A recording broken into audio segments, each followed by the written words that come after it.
मेरी शादी 5 लड़कों से हो गई है। शरीर में हट्टे कट्टे और मैं बिल्कुल दुबली पतली उन सब की कैसे झेलती। जैसे ही सुहागरात का टाइम आया वे 5 लोग बारी बारी से मेरे साथ सुहागरात मनाने लगे। उसके तो मेरे पैरों तले जमीन खिसक गई। दरअसल मैं ऐसे खानदान में पैदा हुई थी जहाँ सभी भाइयों की दुल्हन एक ही लड़की बनती थी। मेरी माँ की मेरे पापा और ताऊ जी और चाचा जी की एक ही पत्नी थी। मैं 15 साल की थी और मुझसे बड़े और 4 भाई थे। घर में शादी का माहौल था क्योंकि मेरे चारों भाइयों की शादी थी। भाभी सिर्फ एक थी। तभी मुझे उस बारे में कुछ खबर नहीं थी। मैं बिल्कुल अनजान थी। मुझे नहीं पता था कि ऐसा भी कोई रिवाज होता है।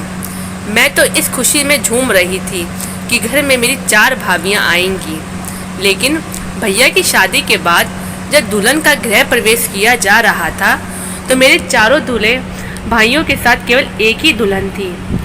सब लोग बहुत खुश थे कि घर में बहू आ गई है, पर मैं सिर्फ इसी सोच में थी कि आखिर मेरी बाकी 3 भाभियाँ कहाँ हैं। खैर मैं इन सबको भूल गई और नाचने में लग गई। कुछ दिन यूं ही निकलते गए। रोज़ देखती कि मेरी भाभी के पास सभी भाई जाते थे। पढ़ाई लिखाई उस समय होती नहीं थी और अगर थोड़ी बहुत होती तो वो सिर्फ लड़कों के लिए। लड़कियों को तो पढ़ाई नहीं करने दी जाती थी। कुछ दिन बाद मेरी सहेली की बहन की शादी थी। उसके पिताजी और मेरे पिताजी अच्छे दोस्त थे, इसलिए उनकी शादी में हमारे पूरे परिवार को बुलाया गया। सब लोगों के साथ मैं भी वहाँ गई। जब उनके यहाँ बारात आई तो 3 दूल्हे थे। मैं फिर सोचने लगी थी इनके यहाँ तो सिर्फ एक ही लड़की की ही शादी है, तो फिर दूल्हे 3 कैसे आए। खैर उनकी शादी के बाद मैं घर पर आई। जब माँ को सारा काम करके खाली बैठे देखा तो मैंने माँ से पूछ लिया कि आखिर ये क्या है, एक लड़की के इतने सारे दूल्हे कैसे हो सकते हैं। तभी मेरी माँ ने मुझे प्यार से समझाया कि बेटी हमारे समाज की ये एक प्रथा है जिसमें जहाँ लड़की का रिश्ता तय किया जाता है वहाँ जितने भी भाई होते हैं उन सबसे शादी होती है। मैंने माँ से पूछा कि इतने सारे लड़कों को एक अकेली लड़की कैसे संभाल पाती है। तभी माँ ने कहा कि बेटा अब जैसे भी हो सब तो करना ही पड़ता है। अब लड़की की किस्मत बता सकती है कि उसकी कितने लड़कों के साथ शादी हो सकती है। मेरी ज़्यादा कुछ समझ में नहीं आ रहा था तो मैं वहाँ से उठकर चली गई। कुछ दिन बाद जब मैं 18 साल की हुई तो मेरे घर पर मेरी शादी करने की बात चलने लगी। भाई और पापा ने मेरे लिए रिश्ता देखना शुरू कर दिया। मैं बिल्कुल भी खुश नहीं थी शादी करवाने के लिए, क्योंकि मेरा दिल इसलिए घबरा रहा था कि पता नहीं कितने लड़कों से मेरी शादी होगी और उसके बाद मैं उन सबको कैसे संभालूंगी। लेकिन मेरी कहाँ चलने वाली थी। आखिर होना तो वही था जो घर के बड़े चाहते थे। खैर दूसरे दिन तो अपनी माँ के साथ बैठी थी, तभी मेरी माँ सबसे बड़े भैया आए और कहने लगे कि नीतू का रिश्ता तय कर दिया है। वहाँ बहुत अच्छा खानदान है, लड़के 5 भाई हैं। ये सुनते ही मेरे पैरों तले ज़मीन खिसक गई। 5 लड़कों को मैं कैसे संभाल पाऊँगी, बस यही सोच मुझे खाए जा रही थी। मैं बार बार इस समाज के इस गलत रिवाज के लिए सोच रही थी कि हम लड़कियों का ख्याल ज़रा भी नहीं है। किसी को मैंने कई प्रयास किए तो किसी तरह ये शादी ना हो, लेकिन शायद किस्मत में ही लिखा था। मैंने अपनी माँ और भाभी से इस बारे में बात की, लेकिन उन्होंने भी मुझे बोल दिया तुम्हें इसे स्वीकार करना पड़ेगा। मेरी माँ कहने लगी मैं और तुम्हारी भाभी भी तो ये सब झेल रहे हैं। शुरू में तुम्हें तकलीफ़ होगी, लेकिन बाद में तुम अपने आप सहन करना सीख जाओगी। मैं दुखी मन से वहाँ से चली आई। अब जैसे जैसे शादी के दिन नज़दीक आ रहे थे मैं गहरी चिंता में डूबी जा रही थी। आखिर वो दिन आ ही गया जिस दिन का हर लड़की को इंतज़ार रहता है, लेकिन मैं इस दिन का नहीं चाहती थी क्योंकि मैंने शुरू से ही किसी एक का ही सपना देखा था, ना कि 5 का। सब लोग अपने अपने काम में लगे चुके थे। कोई तैयार हो रहा था, कोई बारात का स्वागत की तैयारी में। मुझे भी तैयार किया गया। रंग गोरा होने की वजह से मैं सबसे सुंदर थी। दुल्हन के जोड़े में भी मैं बहुत सुंदर दिख रही थी, लेकिन मुझे अपनी सुंदरता नहीं दिख रही थी। मुझे सिर्फ ये चिंता सताए जा रही थी कि आखिर कैसे होगा सब। फिर मेरी इसी सोच में डूबे मन की अचानक कुछ लड़कियों की सोच ने बाहर निकाल दिया, जो कह रही थी कि बारात आ गई है। तभी बैंड बाजा के साथ बारात ने हमारे दरवाजे पर दस्तक दी। खाना पीना करने के बाद मुझे मंडप पे ले जाया गया। वहाँ 5 दूल्हे बैठे थे। मेरा दिल धड़कने बंद हो गया था, लेकिन मैं अपनी मजबूरी के आगे कुछ नहीं कर सकती थी। तभी उन 5 के बारी बारी मेरी मांग भर सिंदूर लगाया और मैं एक बड़ा सा मंगलसूत्र एक साथ मेरे गले में पहनाया। फिर फेरों के लिए उन 5 के साथ मेरा पल्लू बांधा और फेरे करवाए। फिर हमारी शादी पूरी हो गई। मुझे अपने कमरे में ले जाया गया, जहाँ कुछ महिलाओं के साथ मेरी भाभी और माँ थी। उन्होंने मुझे कहा कि देखो बेटा, अब से उन 5 के साथ तुम्हारा संसार है। तुम कभी भी उन लोगों को निराश मत करना, ना ही कभी उनकी सेवा से कोई कमी रखना। हम सब की हमेशा लाज रखना। उनकी ये सब बातें मुझे आदर से झकझोर रही थी। मैं चाह कभी अपने ससुराल नहीं जाना चाहती थी, लेकिन मैं इस प्रथा की जंजीर में इस कदर जकड़ी हुई थी कि चाह कर भी अपने आप को आज़ाद नहीं करवा सकती थी। खैर, विदाई का समय हो चुका था। सब लोगों से मिलकर मैं अपने ससुराल के लिए निकल गई। ससुराल पहुंचते ही सब लोगों ने रस्में पूरी की और मुझे खाना खिलाया। इतनी सुंदर बहू पाकर मेरे सास ससुर बहुत खुश थे। जो लोगों भी आए वो से सब लोग मेरे से चर्चे में कर रहे थे, लेकिन उन लोगों की तारीफ़ों का मुझ पर कोई ऐसा असर नहीं पड़ रहा था जो मेरी चिंता दूर कर दे। अब रात हो चुकी थी। फूलों की सजा और इत्र की खुशबू से भरे कमरे के मुझे ले जाया गया और मुझे घूंघट निकलवाकर वहाँ बैठा दिया। और फिर कुछ देर बाद मेरे सबसे बड़े पति आए। उन्होंने मेरे साथ सुहागरात मनाई और चले गए। मैं दर्द से कराह रही थी, लेकिन फिर भी मैंने खुद को संभाला और अपने कपड़े सही किए और फिर से सेज पर बैठ गई। फिर मेरा दूसरा पति कमरे में आया और उसने भी मेरे सही साथ वही किया। ऐसे करते करते मेरे 5 पतियों ने मेरे साथ सुहागरात मनाई। सुबह फिर उठकर मुझे घर के काम में लगा दिया। डर के कारण मुझे ठीक से काम भी नहीं किया जा रहा था, लेकिन मैं आखिर कर भी क्या सकती थी। ऐसे रोज होता रहा। रात भर एक मशीन की तरह वो लोग मुझसे साथ गलत व्यवहार करते थे और दिन को खर का काम मेरी हालत ख़राब कर देता।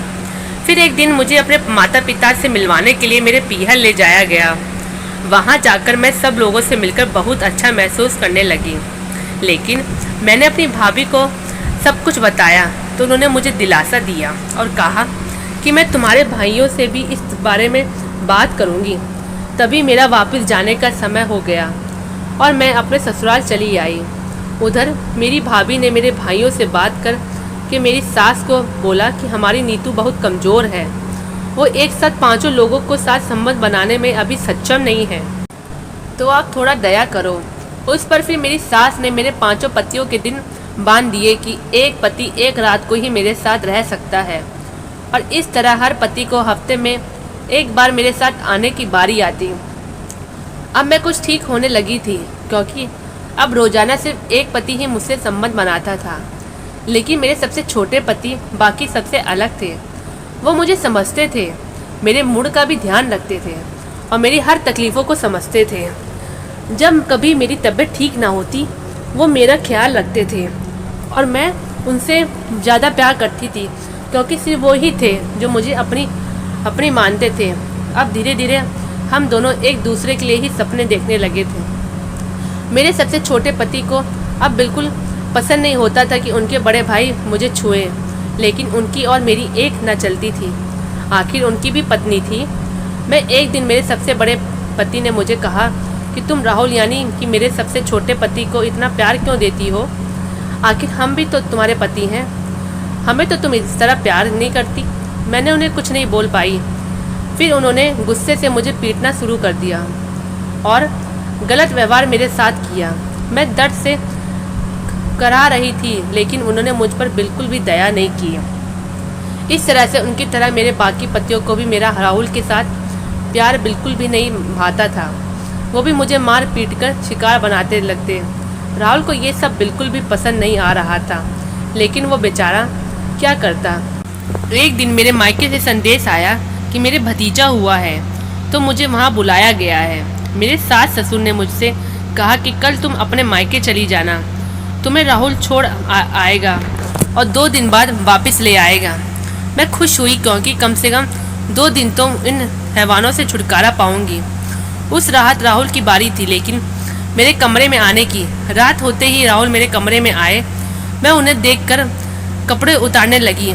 तभी राहुल ने मेरा हाथ पकड़ लिया और मुझे आराम से बैठाया। मुझे कुछ समझ नहीं आ रहा था। तभी राहुल कहने लगे कि देखो नीतू, मुझे तुम्हारी ये तकलीफ़ नहीं देखी जाती और ऊपर से तुम्हें कोई और छुए मुझे बिल्कुल बर्दाश्त नहीं होता।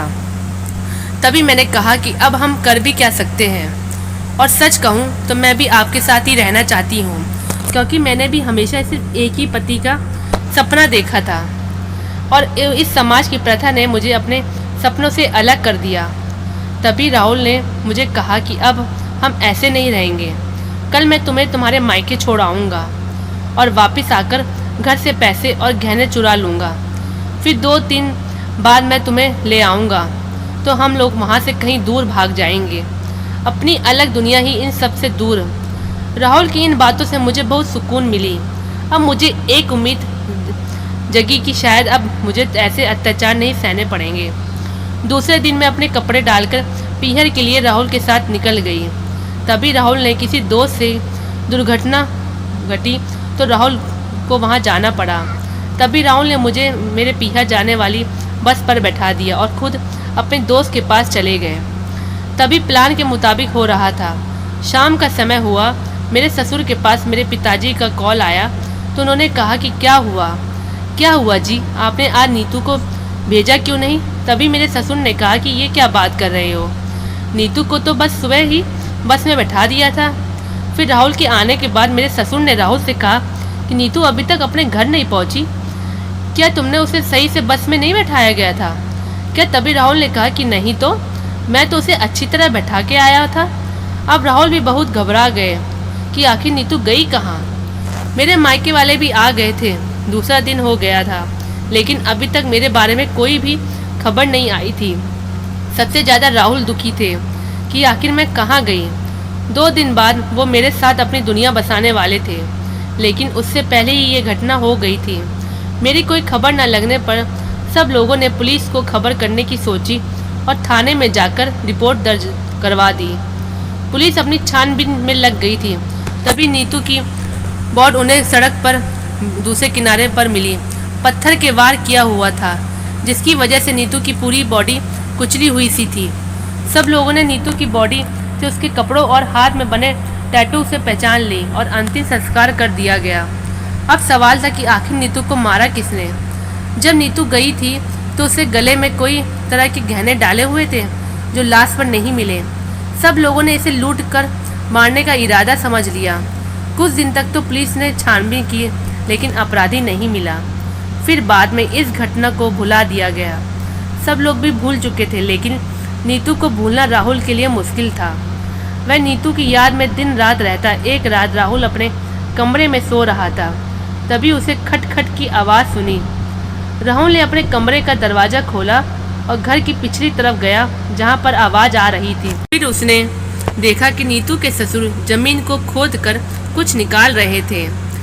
फिर उन्होंने जमीन से एक लाल रंग की पोटली निकाली और उसमें से कुछ गहने निकाले। मैं देखकर चकरा गया जब मैंने देखा कि वो वही गहने थे जो उस दिन नीतू पहनकर घर से गई थी। राहुल को सारा मजा समझ में आ गया था, लेकिन वो ये सोचकर दुखी भी हो रहा था कि उसके पिताजी ऐसा कैसे कर सकते हैं। राहुल ने दूसरे दिन पुलिस को बुलवाया और सारी बातें कह डाली। नीतू के ससुर राहुल को गुस्से से देख रहे थे, लेकिन फिर पुलिस का खौफ से उन्होंने सब कुछ उगल दिया। उन्होंने कहा कि मैंने राहुल और नीतू की सारी बातें सुन ली थी कि ये लोग 2 दिन बाद भाग जाएंगे। तभी मैंने मेरे को 6 बेटों को क्या होगा, हमारी बिरादरी में क्या इज्जत रहेगी, इसी डर का से नीतू को पीछा करने लगा और कुछ मेरे गुंडे आदमियों की मदद से नीतू को मरवा दिया ताकि वह राहुल के साथ भाग ना पाए। और मैंने गहने निकाल दिए ताकि लोगों को लूटपाट का मामला लगे और हमारे गहने भी बच जाएं। पुलिस अब नीतू के ससुर को गिरफ्तार कर चुकी थी। राहुल की आंखों से आंस नहीं रुक रहे थे कि ये कैसी प्रथा है जिसकी वजह से लड़कियों को इतनी तकलीफ झेलनी पड़ती है, और अगर वो खुल कर जीना चाहे तो उन्हें जान से मार दिया जाता है। राहुल अब अपनी पूरी ज़िंदगी नीतू की यादों में समर्पित कर चुका था। ये एक काल्पनिक कहानी है। इसका आप एक ज़िंदगी को होने वाले किसी भी चीज़ से कोई तुलना नहीं है। आप सभी को ये कहानी कैसी लगी कमेंट करके हमें ज़रूर बताएं। कहानी अच्छी लगी हो तो चैनल को प्लीज़ ज़रूर सब्सक्राइब करें और बेल आइकन पर क्लिक करें ताकि अगला वीडियो तुरंत आपके पास आ जाए। धन्यवाद। ऐसी पोस्ट देखने के लिए हमारे चैनल को प्लीज़ सब्सक्राइब करें और लाइक शेयर एंड कमेंट ज़रूर करें।